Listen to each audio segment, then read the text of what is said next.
পরিবেশ সংরক্ষণ, সবুজায়নের পাশাপাশি একাধিক কর্মসূচির আয়োজন করা হয়েছে বন মহোৎসবকে কেন্দ্র করে এবং খোয়াই জেলার অমরাপুরা পার্কে অনুষ্ঠিত হয় বন মহোৎসব। খোয়াই বন বিভাগের উদ্যোগে আয়োজিত এই অনুষ্ঠানে পরিবেশ সংরক্ষণ, বৃক্ষরোপণ এছাড়াও সবুজায়নের বার্তা ছড়িয়ে দেওয়া হয়েছে।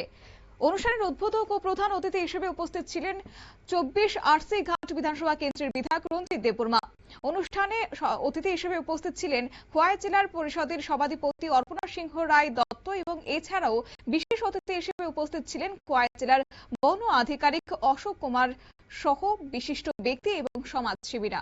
কি বললেন এই প্রসঙ্গে খোয়াই জেলা পরিষদের সভাধিপতি অর্পণা সিংহ রায় দত্ত, শুনুন।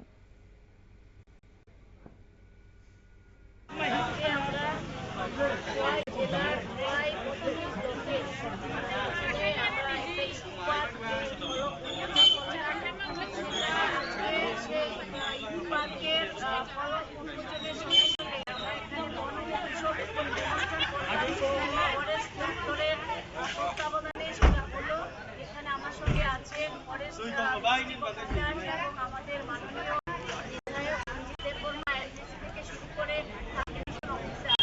এখানে বনমহোৎসব হলো গাছ লাগানি হলো, গাছের কোন থেকে সেই আজকে আমরা সেখানে সবুজে মোড়া ভবিষ্যৎ গড়ার বার্তা নিয়ে খোয়াইয়ের আমপুরা ইকো পার্কে অনুষ্ঠিত হয়েছে মহকুমা ভিত্তিক বন মহোৎসব।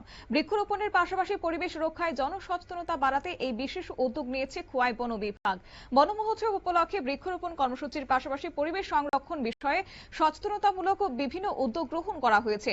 উপস্থিত সকলকে বেশি বেশি করে গাছ লাগানো এবং বন রক্ষায় এগিয়ে আসার জন্য অতিথিরা আহ্বান জানান। নিয়ে নিচ্ছি ছোট্ট একটি বিজ্ঞাপন, বিরতির সঙ্গে থাকুন।